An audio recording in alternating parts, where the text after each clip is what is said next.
On a un grand Dieu. Et un petit diable. Et un grand moi qui a été crucifié. Amen. Vous êtes en forme? Ça tombe bien. Jésus aussi. Ce matin, j'ai un message vraiment spécial. Je vais commencer par dire des choses, peut-être que vous les avez déjà entendues, mais pour introduire le sujet. Et puis après, arrivé un moment, on va rentrer dans le vif du sujet. En fait, ça ne me pose pas de problème de me répéter. Il y a un pasteur aux États-Unis, en Louisiane, pendant 5 semaines de suite, il a prêché le même message. Mais exactement, à la virgule près. Donc, il a été le premier coup, tout le monde était content. Après, il prêche une deuxième fois, puis les gens, ils disaient, ça, c'est bizarre, on a l'impression qu'on a déjà entendu. Puis bon, il disait trop rien. Puis la troisième fois, là, ça commençait à bouger sur les chaises. Putain, il commence à radoter, le pasteur, quoi. Comment ça se fait qu'il nous répète 3 fois la même chose? La quatrième semaine, là, les anciens, ils vont carrément le voir, quoi. Il dit, frère, semblerait que vous répétiez. Oui, je sais. Puis la 5e semaine, il en remet une couche. Et puis là, il y a une délégation qui vient et dit, mais on va le manger jusqu'à quand, ce message? Comment ça se fait 5 fois de suite, vous le répétez? Et vous savez ce qu'il a répondu? Je vais le répéter jusqu'à ce qu'il soit mis en pratique. À quoi ça sert d'aller plus loin? Celui-là, il n'est pas mis en pratique. Et j'aime bien cette mentalité-là. Et c'est peut-être pour ça que des fois, Jésus il se répète dans les évangiles. Des fois, on est un petit peu dur. Il faut que ça rentre, quoi. Donc, Jésus m'a saisi en 83. En 88, j'ai commencé à le servir. C'est un peu pour vous dire le chemin que ça a pris pour la révélation que je vous partageais ce matin. En 88, j'ai commencé à le servir. En 95, donc en 88, j'étais responsable d'un groupe de jeunes et assistant pasteur. En 95, je suis devenu pasteur. Puis tout paraissait aller bien. Et en 2002, j'ai fait une septicémie. Ça a été très fort. Et vous savez, ça finit mal une septicémie en principe. Hein. Et ça a fini mal. Et au moment le plus critique, j'avais des convulsions, j'étais couché au sol, j'étais secoué. Et au moment le plus critique, au moment où je suis passé de l'autre côté, les gens qui étaient là, eux, ils ont cru que je m'étais endormi et que Jésus m'avait guéri. Il y avait une présence de Dieu dans la salle. Et en fait, Jésus m'avait saisi et je suis monté au ciel. Et j'ai vu Jésus comme je vous vois. Je pourrais même dire, je le vois mieux que je vous vois. Parce que j'étais dans un endroit où l'air était transparent. Peut-être ça paraît bizarre ce que je dis, mais c'est encore plus transparent que ce qu'il y a là. Et pendant que j'étais devant lui, bon, je suis passé à la moulinette. Hein. Sur terre, j'avais les... Ça, c'est Jésus qui appelle, il dit, écoutez bien, c'est vrai ce qu'il dit. Et pendant que j'étais devant lui, en fait, sur terre, j'avais eu les applaudissements. Parce que fin des années 90, début des années 2000, je faisais partie, je dirais, du club des orateurs à la mode. Donc j'étais invité dans différentes conventions, conférences, en France et à l'étranger. Tout semblait aller bien, il y avait des guérisons, il y avait des miracles, tout semblait vraiment péter le feu, quoi. Et donc sur terre, j'avais les applaudissements, puis j'arrive devant Jésus, et devant Jésus, j'ai pas eu les applaudissements. Il m'a montré tout ce que j'ai fait pour lui, en me faisant écouter les motivations qu'il y avait dans mon cœur. Et il m'a montré tout ce que j'ai fait par calcul, par compétition, pour me faire un nom, pour me bâtir un royaume, par esprit de vengeance, pour prouver que j'avais raison, par soif de succès, par soif de pouvoir. Et là, je peux vous dire, je suis passé à la moulinette. Et je ne savais pas que j'allais redescendre. Hein. Et je suis en train de me dire, oh aïe aïe, ok, là je vais faire partie de ceux qui sont sauvés, mais sauvés comme au travers du feu, quoi. C'était terrible pour moi. Et ça, c'est quand il s'occupait de mon cœur, niveau personnel. Après, il m'a montré qu'il y avait des idoles dans ma vie. Il m'a dit, il y a des idoles dans ta vie. C'est bien parce que c'est lui qui le dit, hein. Ça aurait été un homme, j'aurais pas accepté. Mais là, il y a Jésus devant toi, il dit, il y a des idoles dans ta vie. Ah, il a forcément raison. Puis il m'a dit, la première idole qui est dans ta vie, c'est Jésus. Oh là, je comprends plus rien. Je croyais que c'était bien. Et puis là, il me dit, non, tu me sers comme un païen, un idolâtre sert son idole. Tu me sers par intérêt. Un idolâtre, il offre des sacrifices à son idole pour être bien marié, pour avoir un bon travail, pour s'en tirer quand il a des problèmes. Il y a une relation idolâtre pour que la pluie tombe, pour qu'il puisse y avoir une bonne moisson, ou des choses comme ça. Il me dit, la relation que tu as avec moi, c'est comme un idolâtre avec son idole. Là, c'était la première claque. Boum. Puis il m'en a déterré plusieurs, des comme ça. Et après, il m'a parlé au niveau église. Puis là,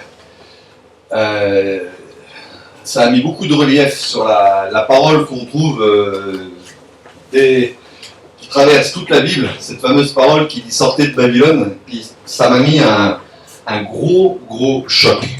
Vraiment un gros choc. Puis en fait, je comprenais pas trop ce que ça voulait dire Babylone. Voilà, il y a une période de ma vie, j'étais punk. Bon, quand t'es punk, t'écoutes un peu de reggae, donc Babylone, t'en as déjà entendu parler, quoi. Mais puis après, je me suis converti, et puis je suis arrivé dans la planète église via la porte pentecôtiste. Donc aussi, quand on entend parler de Babylone, on dit les catholiques, c'est Babylone. Je dis, bon, ils ont sûrement raison. Et puis là, j'arrive là-haut, puis le Seigneur me montre Babylone, puis je vois des catholiques. Je dis, ah, ils avaient raison. D'un seul coup, je vois aussi des pentecôtistes. Je dis, ah, puis en fait, non, c'est. Babylone, c'est pas une dénomination, c'est une religion en fait. C'est un système. Et puis, faut éviter de pointer du doigt quelqu'un, parce que quand tu pointes du doigt, il y en a 3 qui se pointent vers toi, quoi. La plupart du temps, on voit le défaut chez l'autre et on le voit pas chez nous. Et j'ai eu comme un petit enseignement sur Babylone.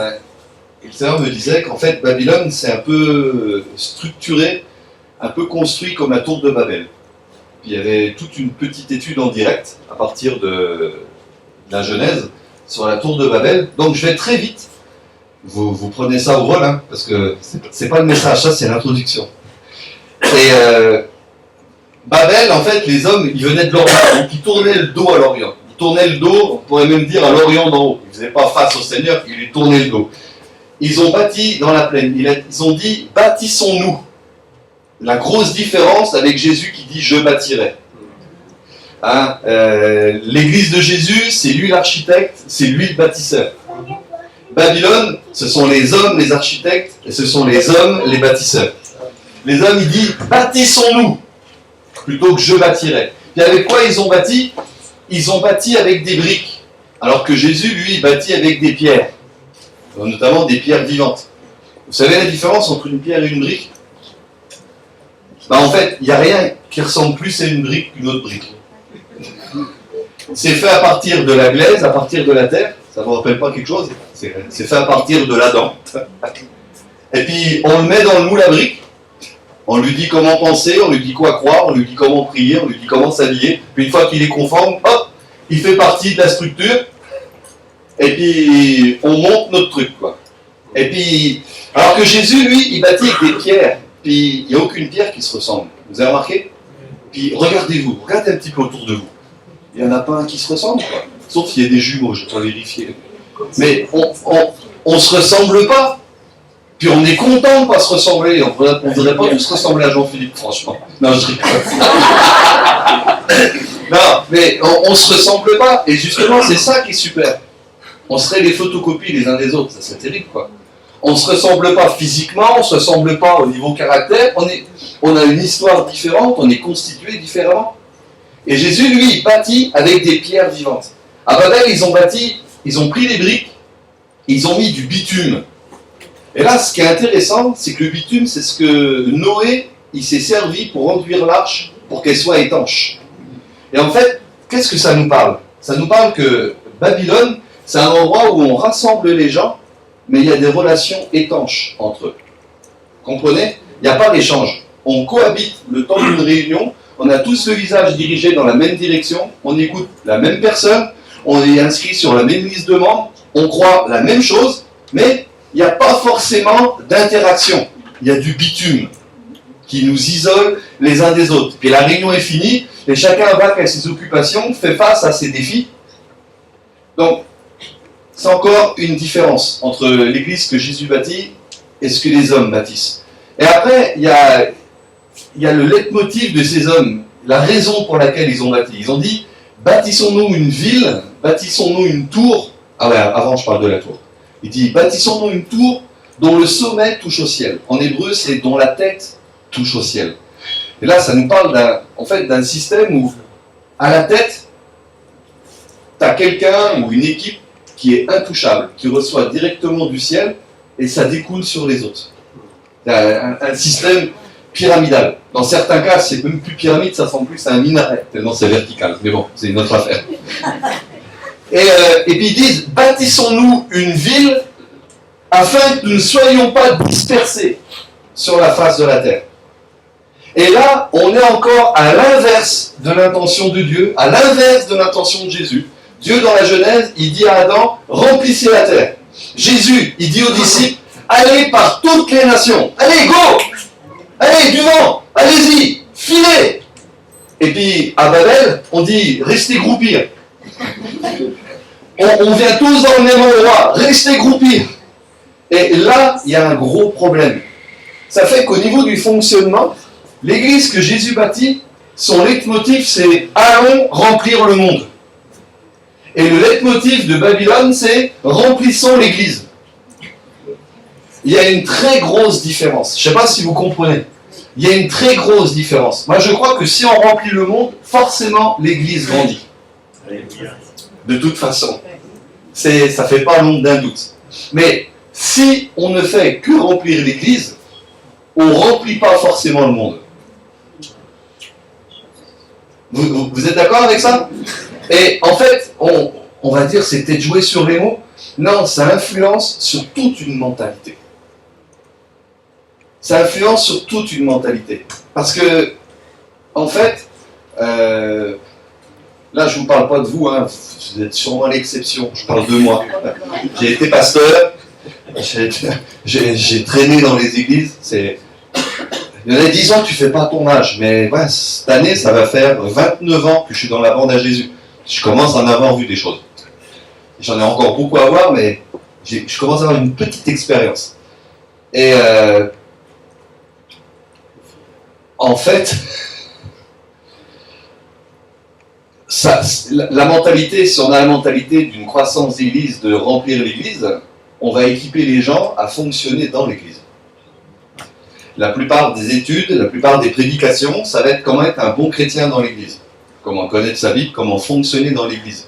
Le nirvana, quand on est appelé, moi j'avais bac -4 quand je suis arrivé dans la planète église, je parlais mal français, j'étais un punk mal poli, sale, et petit à petit le Seigneur il m'a décrassé, il a changé ma façon de parler, ma façon de penser, et puis j'ai su que j'étais appelé, il y avait un feu qui s'allumait à l'intérieur. Puis dans les années 80, vous vous rappelez, c'est les années 80 ? Cette année-là. Non,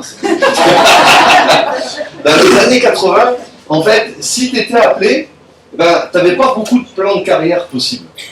Si tu étais appelé pendant que tu étais jeune, case numéro 1, c'est comme au jeu de loi, quoi.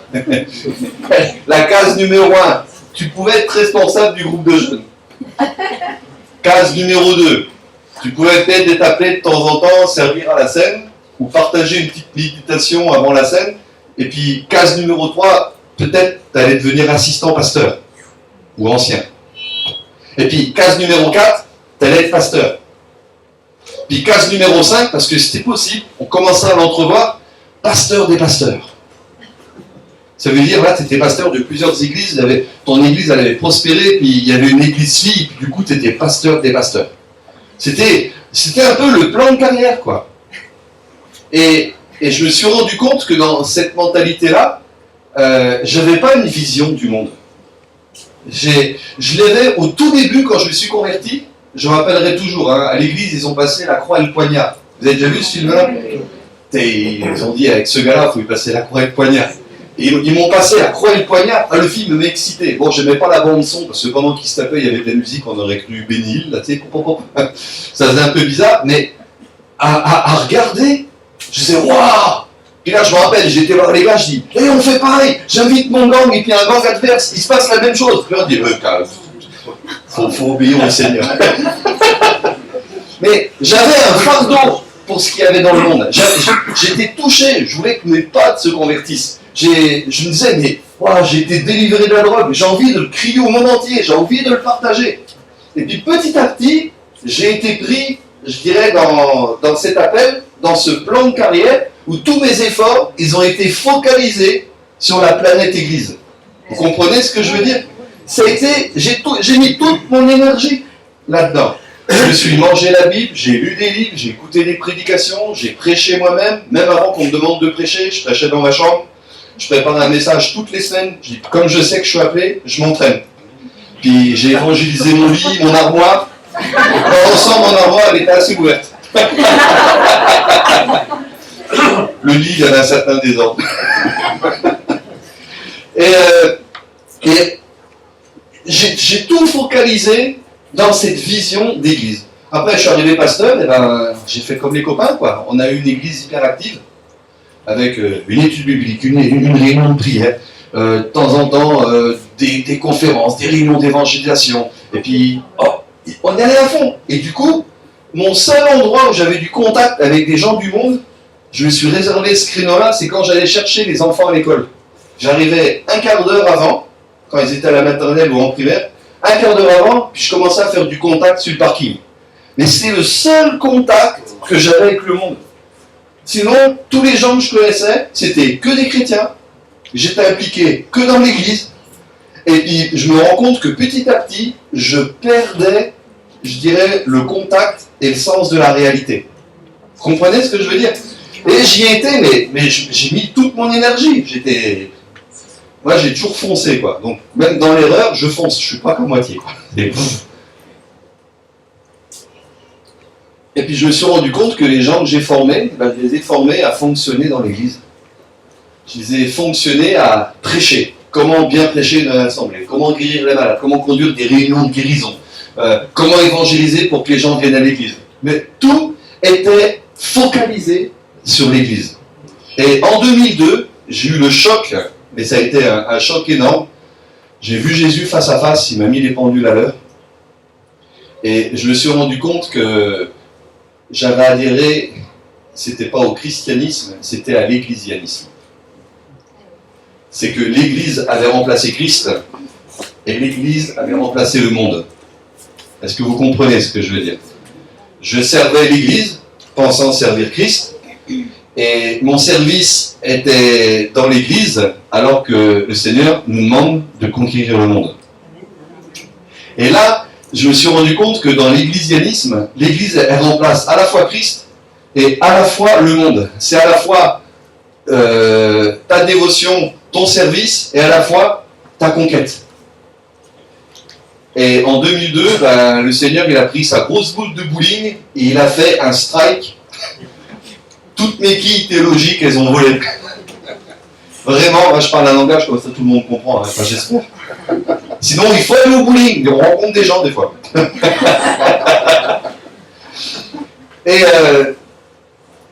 Et puis aujourd'hui, moi je viens là chargé avec un message, dans le sens, autour de nous, c'est un peu ce que je disais hier, hein, je crois dans un Jésus qui frappe à la porte pour rentrer, mais quand il est rentré, il frappe à la porte pour sortir. Le Jésus que je connais, il regarde par la fenêtre de nos bâtiments, il regarde dehors, il pleure en regardant dehors, il a envie d'y aller. Puis le problème, c'est qu'il n'a plus de corps comme quand il était incarné en Jésus, vous comprenez? C'est l'Église, le nouveau corps de Christ. Et il a envie de sortir dehors. Il a envie d'envahir le monde. Il a envie d'annoncer la bonne nouvelle. Il a envie de toucher les gens. Il a envie de guérir les malades. Et puis il est dans un corps paralysé qui ne peut faire que quelque chose que si les gens viennent à lui. Alors que non, c'est à l'Église d'aller. Et des fois, on a une mentalité, sauf ici, mais on a une mentalité où on a l'impression que ce que l'on fait, ça doit fonctionner comme un magnète et on doit attirer le monde entier. Le monde entier va passer par là pour être évangélisé. Mais non, c'est pas comme ça. C'est pas comme ça. On est censé être le sel. Est-ce que vous êtes d'accord? Oui. Mais le sel, il est utile quand il sort de la salière. Vous avez déjà mangé une salière? Vous avez déjà mis un coup, vous salez votre plat, et le truc il était dévissé. Quelqu'un vous a fait une farce. T'as réussi à manger après? Qui c'est qui aime quand c'est trop salé? Eh ben, nous on est le sel, mais à force d'être trop entre chrétiens, ben, ça fait pareil. Vous comprenez ce que je veux dire? C'est que du coup, c'est trop salé. C'est trop salé. Puis à force de se retrouver, puisqu'on n'a rien à faire, on parle. Puis une fois qu'on a épuisé les choses bonnes à se dire, ben, du coup on est obligé de critiquer. Puis du coup on pêche. Vous comprenez ce que je veux dire? Parce que c'est dur de se voir régulièrement, et puis on a épuisé les bons sujets. Petit à petit, on va commencer à parler des autres. Et puis là, on va tomber dans le panneau. Et puis, trop de sel, c'est pas bon. Non. Le sel, il est utile pour donner une saveur. Il doit se rajouter à quelque chose. Vous êtes d'accord? On est la lumière du monde. Et nous, des fois, on fonctionne comme si on devait rajouter des ampoules dans un magasin de lumière. C'est, par exemple ici, là. Bon, vous connaissez, c'est pas pareil. Mais moi, je vous connais pas. Là, ce matin, il manquerait une personne. Ou il y aurait une personne de plus. Écoutez, moi, de ma place, là, ça se verrait pas. Vous comprenez ce que je veux dire? Il y a déjà beaucoup de lumière, quoi. Par contre, une seule lumière dans les ténèbres, on la voit de loin. Vous êtes d'accord? Puis du coup, je me dis, je veux plus être appelé avec du sel dans la salière. Je ne crois plus au ministère d'ampoule dans le magasin de lumière. Je crois qu'on doit être la lumière du monde et puis qu'on doit être le sel de la terre. Jésus va même jusqu'à dire un peu de levain fait lever toute la pâte. Et là, il le dit dans le sens positif. C'est nous le levain!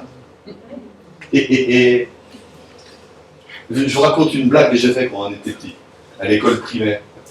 J'avais un copain, son père il était boulanger. Puis il avait ramené un gros carnet de levure. Et puis on avait été dans les toilettes, et puis on l'avait mis dans les toilettes. Il y avait des toilettes turques. On l'a mis dedans. Vous savez ce que ça fait quand on met un gros pain de levure dans des toilettes? D'un seul coup, les toilettes sont envahies.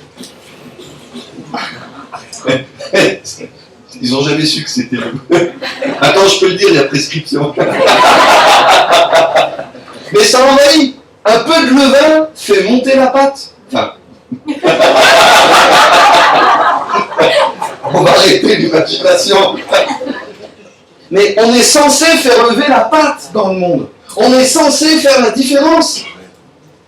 Est-ce que vous êtes d'accord?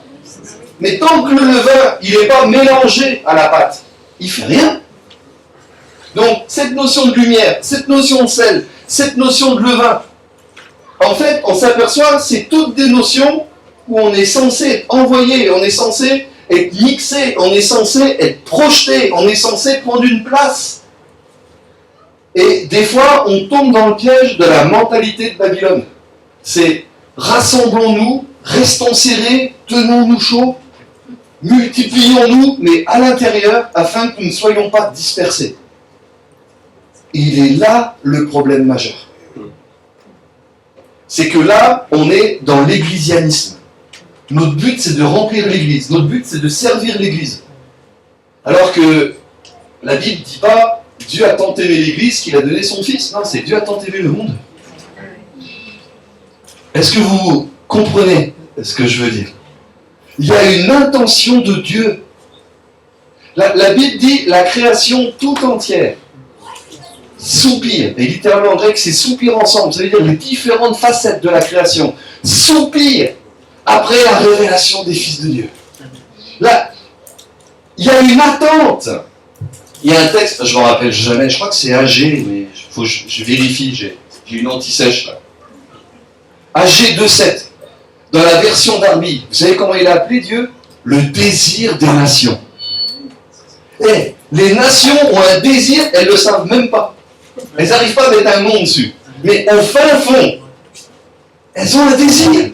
La création tout entière soupire après la révélation des fils de Dieu. Elle soupire.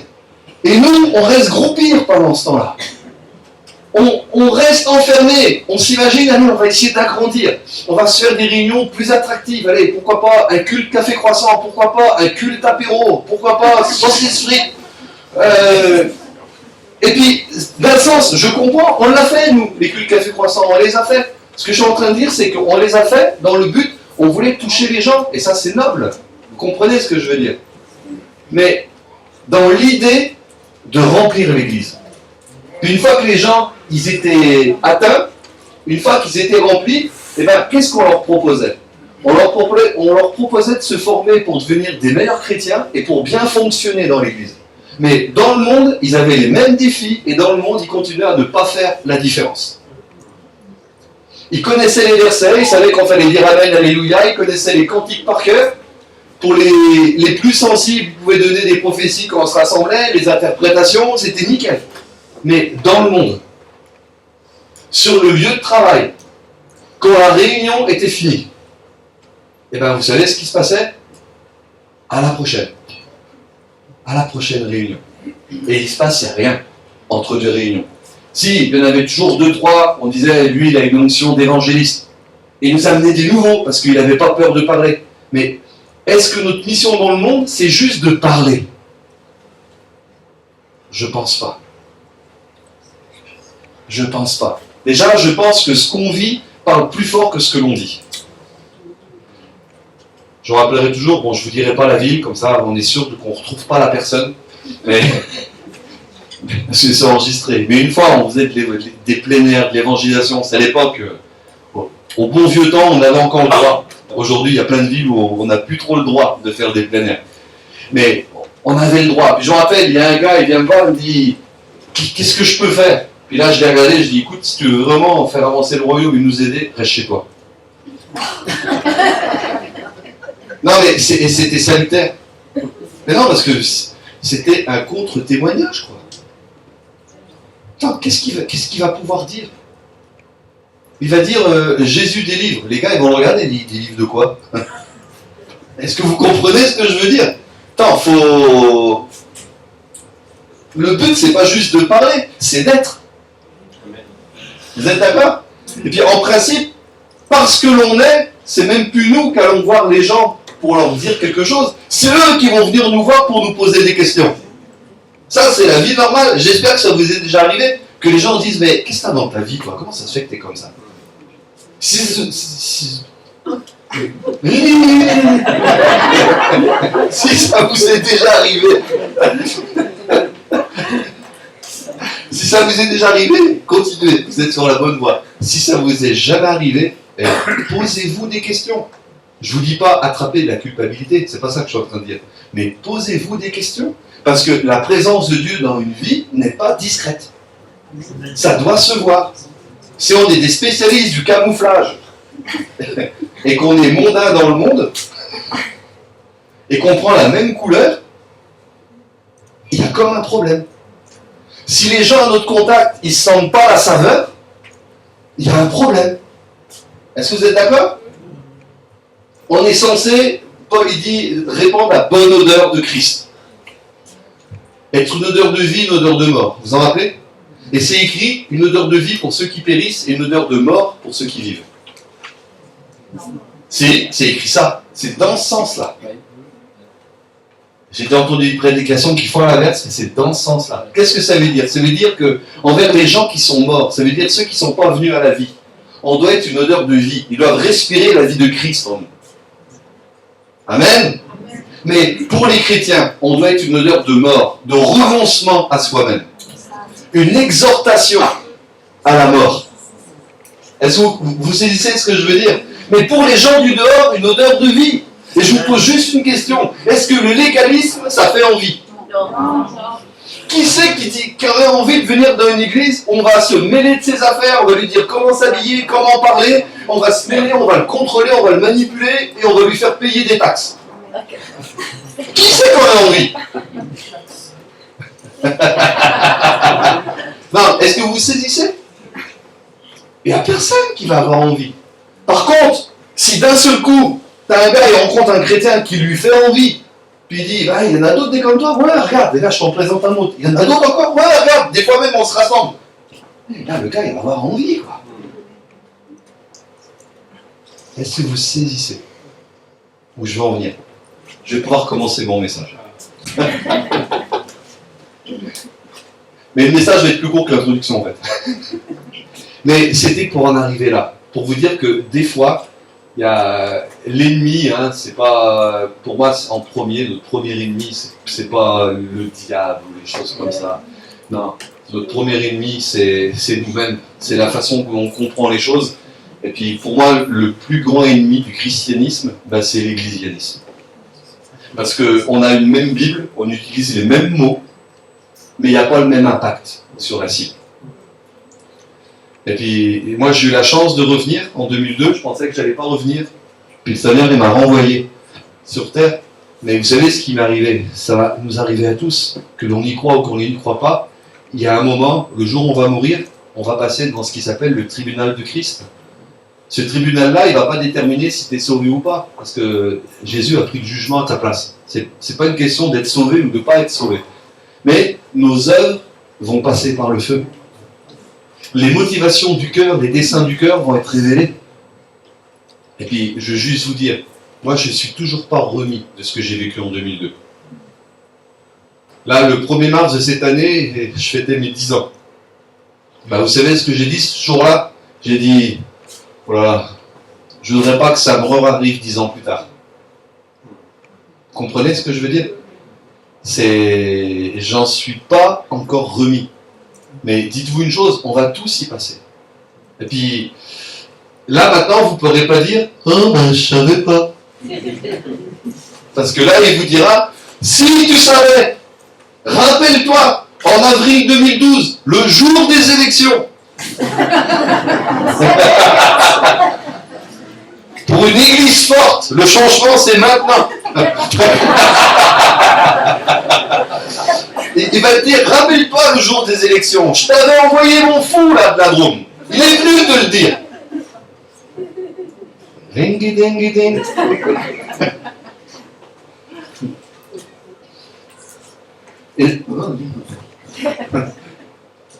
Et là, je me suis posé la question, mais comment ça se fait qu'on est arrivé dans cet état-là au fil des siècles? Comment on en est arrivé là? À être content quand on a 2-3 prophéties ou 20-30 baptêmes dans l'année. Là, on se tape le bidon, puis on est content, on dit « Ah, on a le réveil ». Comment on en est arrivé là? Comment on en est arrivé là de dormir tranquille sur nos 2 oreilles? Bien que j'ai jamais compris l'expression, c'est pas évident de dormir sur les 2 oreilles en même temps. Mais comment on en est arrivé là? Parce que des gens autour de nous vivent dans le malheur et nous, ça ne nous empêche pas de manger. Et puis, il y a plein de gens qui se perdent et ça ne nous empêche pas de dormir. Et puis, on continue notre train-train. Je dis, mais comment ça se fait qu'on en est arrivé là? Et j'ai cherché. Et puis, je ne veux pas dire j'ai toute la réponse, mais j'en ai une partie de la réponse. C'est que jusqu'à une certaine période, l'Église s'est impliquée dans le monde. Et d'un seul coup, elle a arrêté de s'impliquer dans le monde. Vous savez que les orphelinats, les hôpitaux, les léproseries, même l'école, on pourrait presque dire que c'est des inventions chrétiennes. Et puis les pays qui ont été baignés, je dirais, dans une culture judéo-chrétienne, il y a eu quelque chose au niveau civilisation qui a influencé le monde entier. Vous êtes d'accord? Il y a eu des progrès indéniables. Et quand les gens qui avaient les valeurs du royaume de Dieu se sont impliqués dans le monde, ils ont amélioré le monde. Et voilà qu'un jour, non, je ne vais pas vous faire un cours d'histoire, mais au moment de la réforme et de la contre-réforme, il y a eu des stratégies pour essayer d'embrouiller les chrétiens. Et de là est sorti un livre qui a été oublié, mais qui plus tard a été traduit par un Anglais qui s'appelait Irving, et qui après a été découvert par un autre Anglais qui s'appelait Darby. Et là, on a inventé le dispensationalisme. Et on a commencé à dire, c'est bientôt la fin des temps, c'est bientôt l'enlèvement, le monde est foutu, l'antichrist arrive, c'est plus la peine. Et là, le message dans l'Église, c'était « restons purs ». Ne loupons pas l'enlèvement. Et là, les chrétiens, les églises ont commencé à devenir des ghettos chrétiens. On a juste voulu amener des gens dans l'église, mais on a arrêté de s'impliquer dans le monde.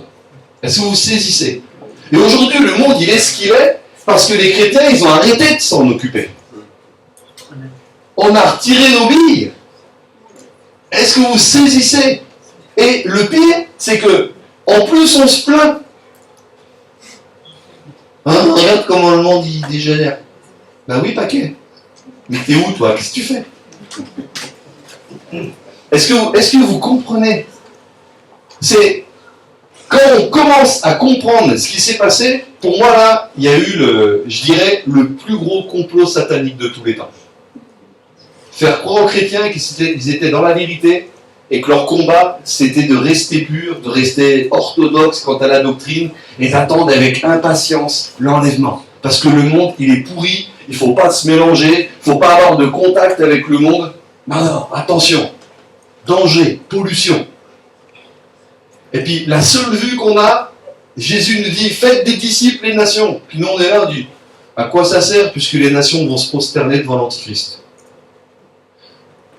Faites des disciples. Allez, on veut qu'il y ait plus de chrétiens. Ouais. À quoi ça sert puisque, de toute façon, à la fin, il y a l'apostasie. Est-ce que vous saisissez où je veux en venir? C'est que ça met un climat, mais tellement négatif que si on impose les mains à une batterie, on la décharge. Du coup, ça nous coupe l'esprit d'initiative. On ne voit pas plus loin que le bout de l'église. On ne voit pas plus loin. On arrête de s'impliquer dans le monde, on se plaint, mais on n'influence plus le monde. On a laissé la politique.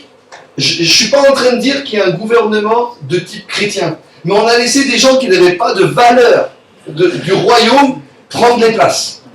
Après, on a laissé des gens qui n'avaient pas les valeurs du royaume décider pour des lois.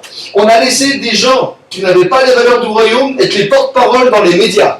On a laissé des gens qui n'avaient pas les valeurs du royaume faire les programmes de l'éducation. On a laissé des gens qui n'avaient pas les valeurs du royaume nous dire comment on doit élever nos enfants. Est-ce que vous saisissez où je veux en venir? Du coup, on s'est laissé envahir. Et là, c'est sûr, on va regarder, on dit, ouais, le monde, il est mauvais. Oui. Mais, moi, je crois que c'est pas encore trop tard.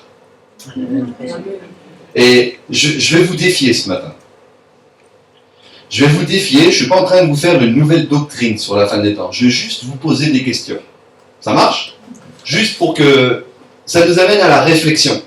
Donc forcément, ce matin, ça va être déséquilibré. Mais il n'y a rien de plus insipide que des prédications équilibrées, de toute façon. Parce que quand c'est équilibré, du coup, on ne peut pas aller au fond de notre pensée. Donc, tu avances et après, tu contrebalances. Mais il faut rentrer. Vous êtes d'accord? Puis comme j'ai pas envie de vous tenir tout l'après-midi, parce qu'il faut quand même aller voter. Mais moi, quand le Seigneur m'a parlé d'être un témoin dans le monde, vous aimez bien l'expression là, hein? Quand il m'a parlé d'être un témoin, de conquérir le monde, au début, je fais ouais, on y va. Ils sont où les Philistins? Et puis, d'un seul coup, je me suis rendu compte, il y avait des vieux vestiges, des vieilles ruines de doctrines, de choses que j'avais lues, que j'avais entendues, qui d'un seul coup m'ont paralysé dans l'initiative.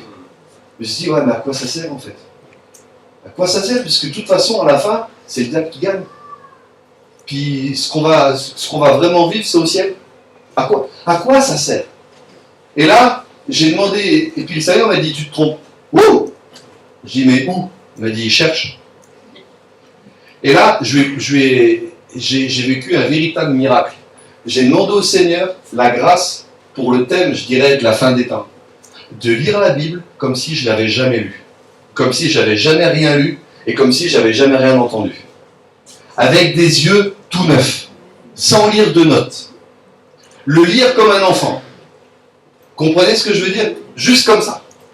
Et dans des traductions les plus fidèles possibles. Et en fait, aujourd'hui, je ne peux plus souscrire à une eschatologie. Vous comprenez le mot eschatologie? Doctrine de la fin des temps. des temps de la fin. Je ne peux plus souscrire à une eschatologie qui ferait la promotion du fatalisme et qui ferait de nous des spectateurs impuissants. Est-ce que vous saisissez? Plutôt que des acteurs et des faiseurs d'histoire. Je ne peux plus souscrire à une eschatologie qui va nous convaincre d'impuissance pour changer les choses et faire perdre de vue l'autorité qui nous a été donnée. Je ne peux plus souscrire à une eschatologie qui nous ferait fuir le monde plutôt que de l'envahir, qui nous désimpliquerait du monde plutôt que de l'influencer. Je ne peux plus souscrire à une eschatologie qui fait de l'Église un ghetto qui résiste plutôt qu'un QG de conquête. Je ne peux plus souscrire à une eschatologie qui me ferait plus discerner les temps que ma mission sur Terre. Qui me ferait fixer les regards sur le prince de ce monde plutôt que sur le Seigneur de toute la terre. Je ne peux plus souscrire à une eschatologie qui produit de la crainte pour l'avenir, de la crainte pour les enfants, de la crainte de ne pas être enlevé, alors que Jésus-Christ est l'auteur de ma foi et celui qui l'amène à perfection. Vous savez, il y a même des gens, à cause des prédications sur la fin des temps, ils ont dit on n'aura pas d'enfants. Si c'est pour mettre au monde des enfants qui vont naître dans une période où il y a l'antichrist, tout ça, on ne va pas le faire. Mais c'est la crainte, ça. Je ne peux plus souscrire à une eschatologie qui nous retirerait toute espérance de mieux et du coup fausserait notre vision. Je ne peux plus souscrire à une eschatologie qui réarmerait le même diable que Jésus a désarmé à la croix. Je ne peux plus y croire à ça. Il a été dépouillé ou non? Oui. Où c'est écrit qu'il va être réarmé? Je ne peux plus souscrire à une eschatologie qui donnerait à l'enfer du pouvoir sur la même église dont Jésus a dit que les portes de l'enfer ne pourraient pas prévaloir contre elle. Je ne peux plus souscrire à ça.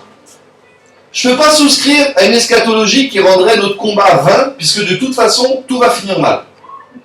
Je ne peux plus souscrire à une doctrine qui va nous retirer la domination, l'autorité et la puissance que Jésus nous a léguées.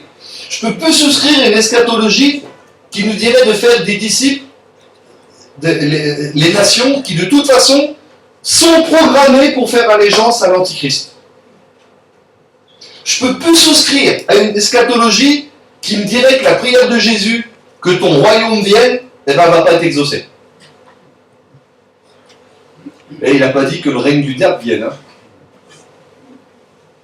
Je ne peux plus souscrire à une doctrine qui va minimiser le royaume de Dieu, dont la Bible nous dit qu'il est éternel et inébranlable. Je ne peux plus souscrire à une eschatologie qui va me dire que les mêmes œuvres de Satan, pour lesquelles le Fils de Dieu est paru pour les détruire, elles vont aller grandissantes. Je ne peux plus souscrire à ça.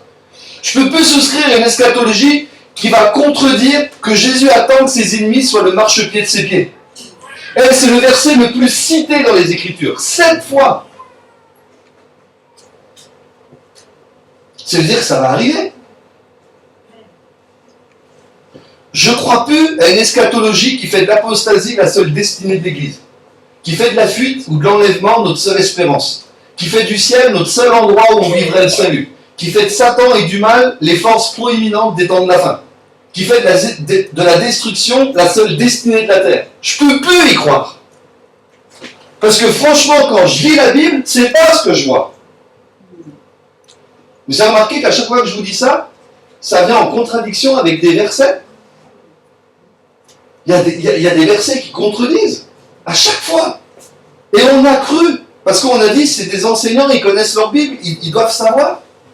Et on ne s'est pas rendu compte qu'on s'est fait endormir dans notre conquête. Je ne peux plus y croire à ça. On reconnaît l'arbre à son fruit. C'est pas moi, c'est de Jésus. Quel fruit a porté ces doctrines-là?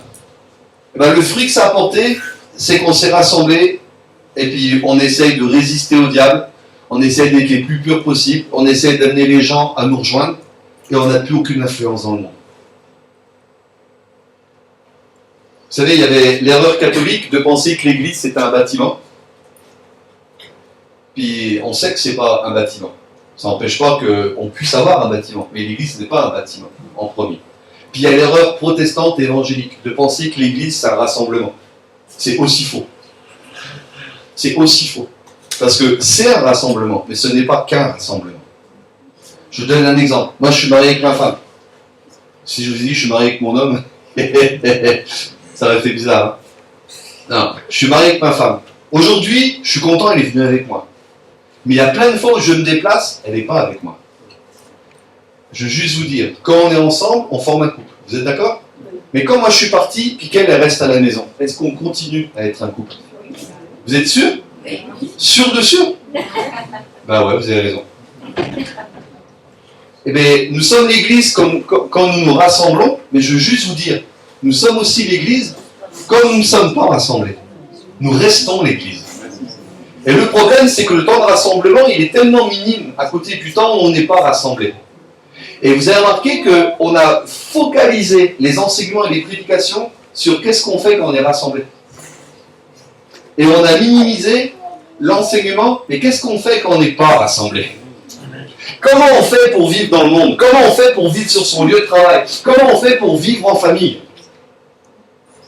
Puis du coup, on est friand. On est friand des prophéties sur la fin des temps, vivement l'enlèvement. L'autre coup, j'ai entendu, je me dis, oh là, ça m'a énervé là. Un chrétien après Fukushima. J'ai l'impression que lui aussi il a été irradié. Quoi. C'est pas possible. Il dit ça serait un signe de la fin. Prions le Seigneur qu'il revienne bientôt. Je dis mais tu rigoles? Qu'il revienne bientôt pour que tout le monde claque? C'est ça ta compassion pour le monde? C'est ça ton aveu de défaite? Mais il faut arrêter là.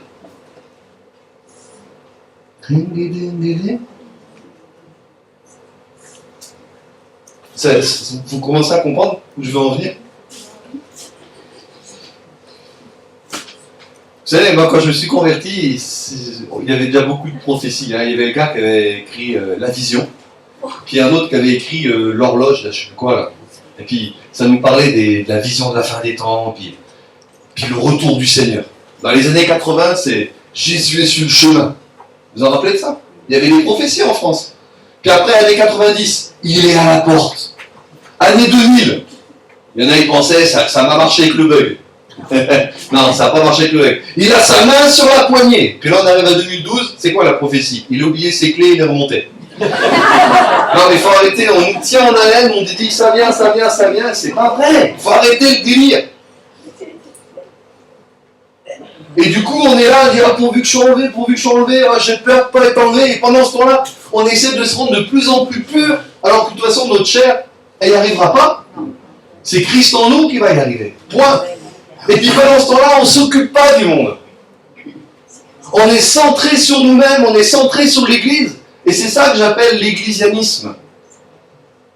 Et en fait, c'est un autre mot, un autre nom de Babylone. L'églisianisme. Vous comprenez? Ça a la même Bible, ça a les mêmes mots. Tu as du mal à reconnaître un prédicateur du christianisme et l'églisianisme parce qu'il y a des messages, ils peuvent se faire dans les deux cas. Et puis il y a une éthique qui se fait dans les deux cas, mais c'est au niveau de la motivation, c'est au niveau de la vision la grosse différence. C'est au niveau de ce qui est au centre. C'est au niveau de la dynamique. Là, il y a une grosse différence. Ça va? Ah, j'ai bientôt fini. Je vais vous lire une petite parabole. Matthieu 13. On va quand même prendre la Bible, parce que ça va faire un peu plus chrétien quand même. Matthieu 13, à partir du verset 24. Et il leur proposa une autre parabole. Et il dit, le royaume des cieux est semblable à un homme qui a semé une bonne semence dans son champ. Mais pendant que les gens dormaient, son ennemi vint, sema de l'ivraie parmi le blé et s'en alla. Lorsque l'herbe eut poussé et donné du fruit, l'ivraie parut aussi. Les serviteurs du maître de la moisson vinrent lui dire, Seigneur, n'as-tu pas semé une bonne semence dans ton champ? D'où vient donc qu'il y a de l'ivraie? Il leur répondit, c'est un ennemi qui a fait cela, et les serviteurs lui dirent, veux-tu que nous allions l'arracher? Non, dit-il, de peur qu'en arrachant l'ivraie, vous ne déraciniez en même temps le blé. Laissez croître ensemble l'un et l'autre jusqu'à la moisson. Et à l'époque de la moisson, je dirai au moissonneur, arrachez d'abord l'ivraie, et liez-la en gerbes pour la brûler, et amassez le blé dans mon grenier. Il leur proposa une autre parabole. Bon, on va pas la lire celle-là. Non, mais comme ça, on va gagner un petit peu de temps, on ne fait pas avancer. Verset 36. Alors il renvoya la foule et entra dans la maison. Ses disciples s'approchèrent de lui et dirent, explique-nous la parabole de l'ivraie du champ. Là, ce n'est pas une théorie humaine. C'est pas ce que tel ou tel prédicateur a pondu sur la parabole. Là, on a l'explication de Jésus même. D'accord? C'est plus intéressant. Il dit, là j'ai perdu mon verset. 37. Ouais. Celui qui sème la bonne semence, c'est le Fils de l'homme. C'est qui le Fils de l'homme? Un point. Le champ, c'est le monde. La bonne semence, ce sont les fils du royaume. L'ivraie, ce sont les fils du malin. Wouh! L'ennemi qui l'a semé, c'est le diable. La moisson, c'est la fin du monde. Les moissonneurs sont les anges. Écoutez, je vais mettre le zoom là sur celui qui sème, c'est le Fils de l'homme. Et la bonne semence, ce sont les fils du royaume. Oh oh.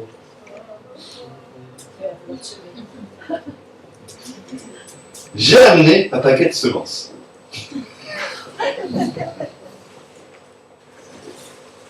J'ai amené aussi un outil tranchant.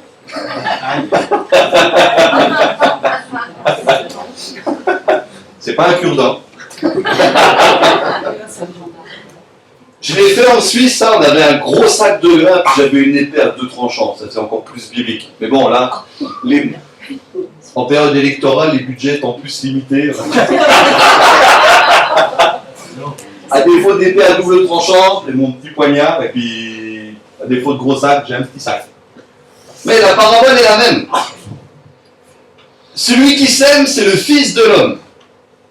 La bonne semence sont les fils du royaume. C'est qui les fils du royaume? C'est nous, c'est les fils mâles et les fils femelles. Hein. En Christ, il n'y a ni homme ni femme. On est tous des fils du royaume. Vous êtes d'accord? La bonne semence, elle est destinée à être semée dans le champ. C'est quoi le champ? C'est qui le monde? C'est pas l'église? La semence n'est pas destinée à rester dans le paquet. Hello! Puis en France, on a des petits paquets de 20 membres, des petits paquets de 50 membres, des petits paquets de 200 membres, des petits paquets de 3000 membres, mais ça reste des petits paquets. Ou des gros paquets.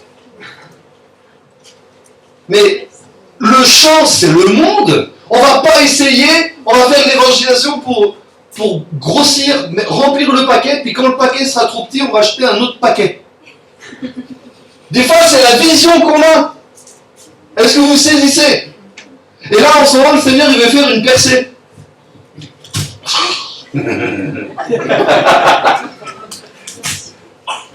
Quand il y a une percée, comment ça marche, ça? Ah, vous avez vu, je suis pas trop jardinier, moi. Ouais, mais ça va pas pousser, de toute façon, c'est de la mauvaise terre. Sur le carrelage, ça peut pas pousser.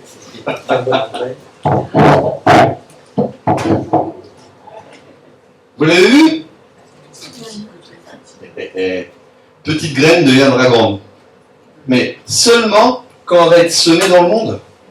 Est-ce que vous êtes d'accord? Seulement quand elle va être semée dans le champ. Tant qu'elle reste dans le paquet. C'est pas possible. Est-ce que vous comprenez où je veux en venir? Ça, c'est l'ecclésianisme. Vous saisissez? C'est l'ecclésianisme. On a voulu remplir le paquet. On veut le remplir de semences. Allez, tu t'es donné à Jésus. Allez, rejoins-nous dans le paquet. On est destiné à être semé. Le champ, c'est le monde. La semence, c'est les fils du royaume. Celui qui sème, c'est le Fils de l'homme. Est-ce que vous êtes d'accord avec ça? De toute façon, si vous n'êtes pas, vous avez un problème. Parce que c'est ce qu'il y a décrit. Je ne suis pas en train de tordre là. C'est exactement ce qu'il y a décrit. Le Seigneur, il est en train de nous dire, allez! Est-ce que vous saisissez? C'est comme ça en fait. Allez! Un semeur sorti pour semer. Allez par toutes les nations, faites des disciples, portez du fruit. Mais même porter du fruit, du coup, ça prend une autre tournure. Là. Mais tu portes pas du fruit tant que tu n'es pas semé. Et puis on s'est inventé des paquets. T'as le paquet de semences baptistes, t'as le paquet de semences pentecôtistes, t'as le paquet de semences brahmanistes, t'as le paquet de semences méthodistes, t'as le paquet de semences en bout de piste. Mais en fait, tu sais quoi? On n'en a rien à faire du nom qui est écrit sur le paquet. Ce qui compte, c'est la semence qu'il y a à l'intérieur. Et ce qui compte, c'est qu'elle soit semée. Est-ce que vous êtes d'accord avec ça? Il faut que la semence, elle soit semée. Et vous savez ce qui se passe des fois? On va mettre comme ça vous verrez bien. Ben, des fois, là, allez, on a l'église locale, là. Hop. Puis là, les petits gars, ils commencent à vouloir sortir. Ouais, on va aller dans le monde. Et puis là, il y a toujours un prédicateur qui vient et dit non, n'allez pas dans le monde, revenez, vous allez vous faire polluer, le monde est dangereux. Puis il dit bon, d'accord, il faut être soumis aux autorités. Hop, on avance. Et puis après, il y en a un autre qui dit il faut aller dans le monde. Alors, les gens font et puis ils avancent dans le monde. Et puis là, d'un seul coup, là dans l'église, il dit prions pour qu'ils reviennent dans la bergerie. Prions, ils sont en train de se perdre dans le monde. Mais oui, c'est sûr que tu te perds dans le monde, parce que quand le grain il se met, il meurt, quoi. Mais c'est comme ça qu'ils portent du fruit. Et puis, ceux qui ne reviennent pas, il y a une convocation là, les plus vieux grains, le groupe des anciens, il dit, on va les excommunier, et n'ayez plus de contact avec eux, c'est des grains dangereux, ils en ont un grain. Mais on est dans un temps où le Seigneur il est en train de secouer l'Église. Il veut que ça sorte. Parce que la vraie Église, c'est Christ qui s'incarne au travers de nous dans toutes les couches de la société, 7 jours sur 7. Est-ce que vous êtes d'accord? 7 jours sur 7. Puis là, il est comme ça, il dit allez! Amen! Allez! Acceptez d'être semés!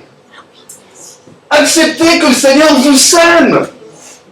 Des fois, j'entends des conseils stupides. T'as un jeune, il veut servir Dieu, on lui dit tiens, je te connais une bonne école biblique. Ah, quelle horreur! Quelle horreur! J'avais un bon copain. Il s'est converti. Bon, il était en feu pour Jésus. Il a été faire une école biblique, donc je dirais pas le nom, mais je ferai pas non plus la pub. Quand il est ressorti au bout de 3 ans, il n'avait plus la foi. Il était bouillant en allant, il est ressorti, il ne savait plus quoi croire. Il est parti, il était en feu, il est revenu, c'est un tas de sang. Il en avait plein la tête, il avait plus trouvé de casquette à sa taille, mais il n'y avait plus d'impact, plus de foi. Il ne priait plus pour les malades. Il ne savait même plus croire par rapport au Saint-Esprit dans sa vie. On lui avait donné toutes sortes de théories. On lui avait coupé les ailes. Moi, quand un jeune veut servir Dieu, mais la première question, c'est quoi ton rêve? C'est quoi les capacités qu'il t'a données? Attends, on a besoin de médecins qui vont avancer. On a besoin de chercheurs, on a besoin d'avocats. On a besoin de gens qui envahissent la société. Servir Dieu, moi je crois que Dieu il a fait de nous un royaume de sacrificateurs. Pas un clergé des laïcs. Pas des gens qui sont appelés à prêcher et d'autres qui sont appelés à poser leurs fesses sur les chaises. Est-ce que vous me suivez? On est un royaume de sacrificateurs. Et servir Dieu, c'est pas seulement apôtre, prophète, évangéliste, pasteur ou docteur. Servir Dieu, c'est le servir là où on est. C'est laisser Christ en nous s'exprimer. C'est contaminer les gens avec la vie que nous avons à l'intérieur. Est-ce que vous êtes d'accord? Donc, allez! Allez! Est-ce que vous saisissez? Puis là, d'un seul coup, du coup, quand le petit sac, il ne peut plus contrôler les gens, du coup, on fait appel au grand sac, tu sais, au magasin de sacs. Faites une déclaration nationale qu'il ne faut surtout pas. On va te citer Hébreu. Frère, ne quittez pas vos sacs.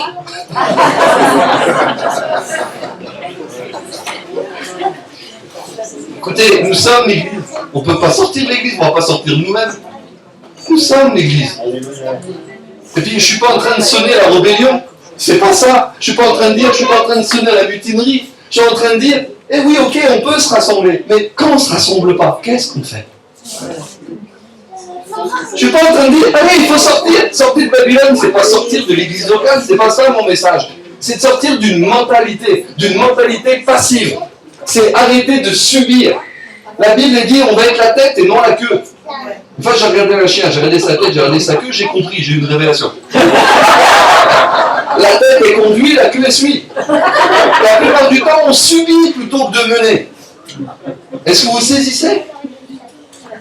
On nous a dépouillé de notre puissance, de l'autorité qui nous avait été léguée. Mais puis là, on est là, on dit Seigneur, on veut plus de puissance. Et lui, là, il dit mais j'en ai pas plus. Je t'ai tout donné. Je t'ai donné le Saint-Esprit avec lequel j'ai créé les cieux et la terre. Je t'ai donné le Saint-Esprit avec lequel j'ai viré Satan du ciel. Je t'ai donné le Saint-Esprit avec lequel j'ai ressuscité Jésus d'entre les morts. Qu'est-ce que tu veux de plus? J'ai rien de plus à magasin. Je t'ai donné le tout option. Oui, ben non, je veux plus d'autorité. Et puis il dit, mais il n'y en a pas plus. Si tu es en moi, tu as la plus haute autorité. Tu es assis avec moi à la droite de Dieu. Au-dessus de toute chose, il n'y a pas plus d'autorité.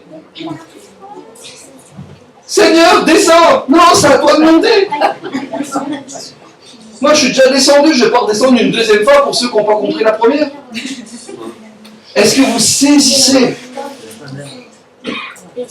La semence, ce sont les fils du royaume. Le champ, c'est le monde.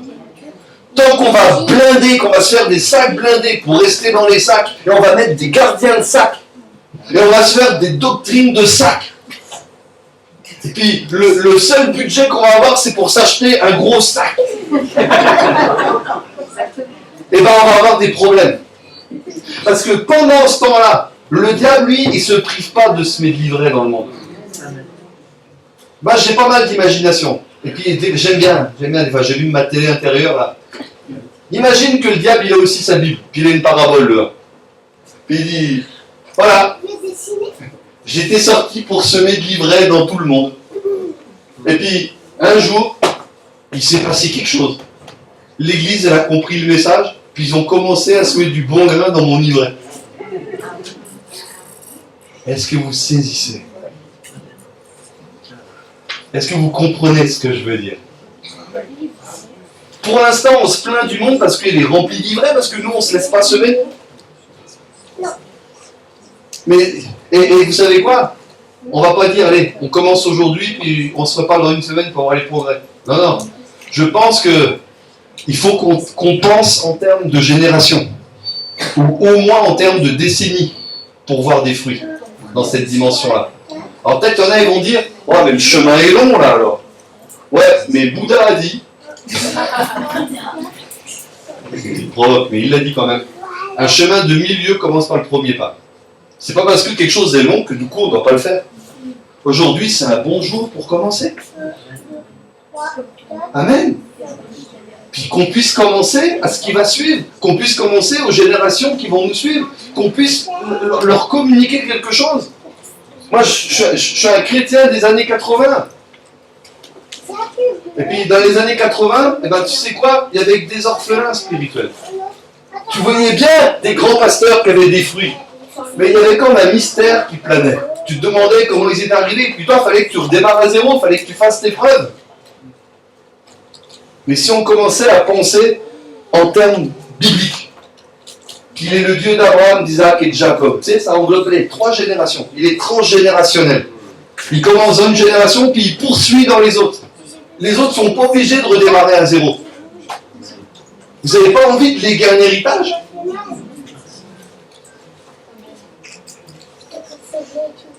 Le champ, c'est le monde. Le grain, c'est toi. Amen. Maintenant, c'est sûr qu'à l'intérieur du sac, on est confortable. On n'est pas agressé par le monde. On a des gens qui nous ressemblent. C'est confortable, une vie de sac.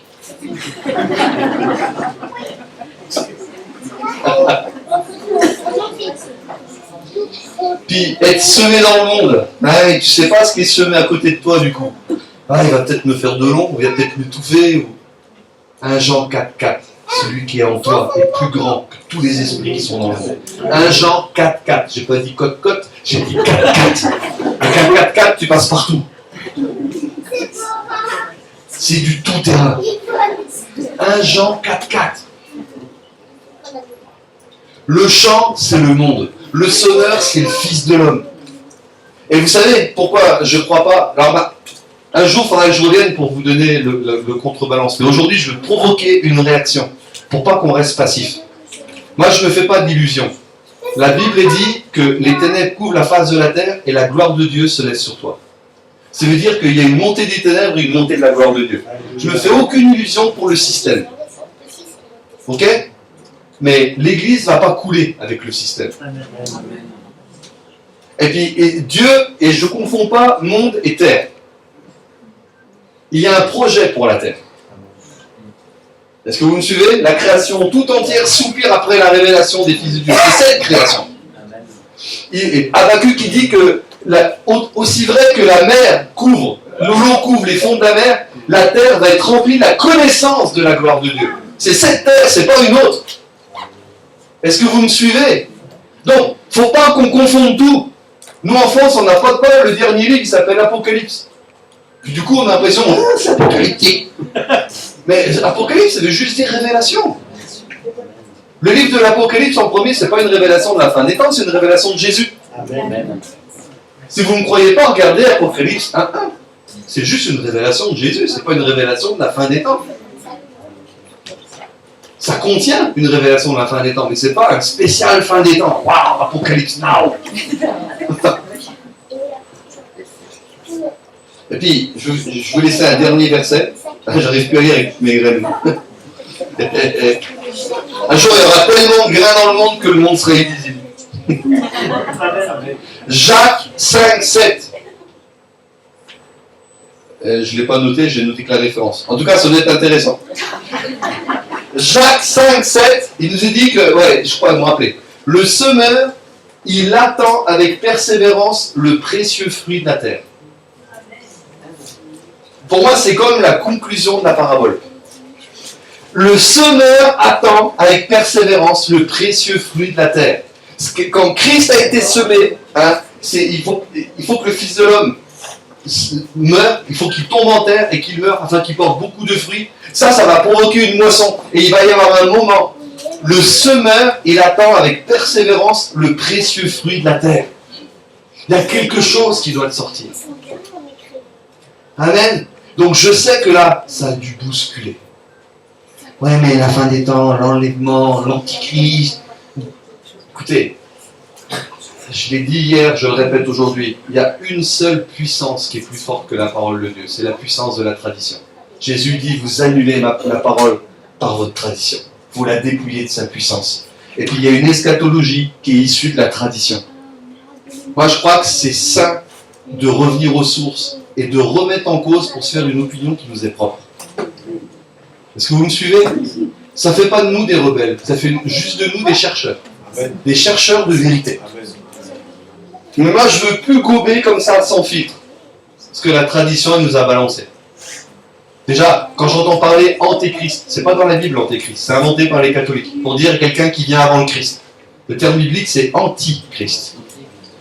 Et puis, antichrist, trouvez-moi une base biblique pour dire que ça a un rapport avec un pouvoir politique, ou un empire romain reconstitué. Il n'y a aucune base biblique, c'est de la tradition. Il n'y a qu'un seul auteur qui cite le mot antichrist, c'est Jean dans ses épîtres. Et il en parle comme un esprit de séduction, comme des faux enseignements. Pour moi déjà, tout enseignement qui équipe la chair, qui nous dit quoi faire et qu'on ne laisse pas Christ faire, c'est des enseignements anti-incarnation, et bien c'est des enseignements anti-Christ. Est-ce que vous me suivez? Maintenant, trouvez-moi une base biblique pour dire que l'antichrist, ça a un rapport avec la bête de l'Apocalypse. Il faut beaucoup de fois pour trouver un rapport. Il n'y a aucun lien direct. Trouvez-moi le mot antichrist dans l'Apocalypse, il n'y est pas. Trouvez-moi un rapport biblique entre l'antichrist et l'homme d'iniquité. Il n'y en a pas non plus. On est parti d'une théorie et maintenant on l'a acceptée. On lit plus les notes que le texte biblique. Est-ce que vous me suivez?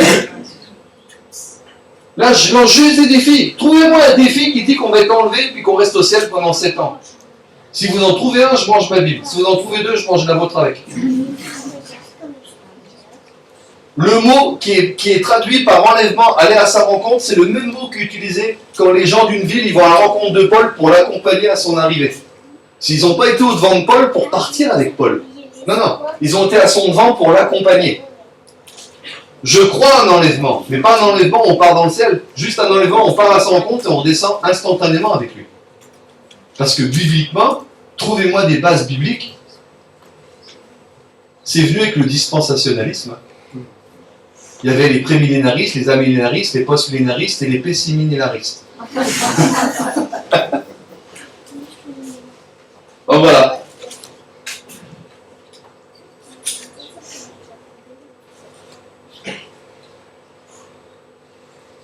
Le champ, c'est le monde. Le semeur, c'est le Fils de l'homme. La bonne semence, c'est les fils du royaume. Il faut qu'on accepte d'être semé dans le monde. Il faut qu'on se fasse des amis dans le monde. Il faut qu'on se fasse des relations dans le monde. On n'est plus du monde, mais on est encore dans le monde. Est-ce que vous me suivez? Si on n'a que des amis chrétiens, ça doit être ennuyeux tes soirées.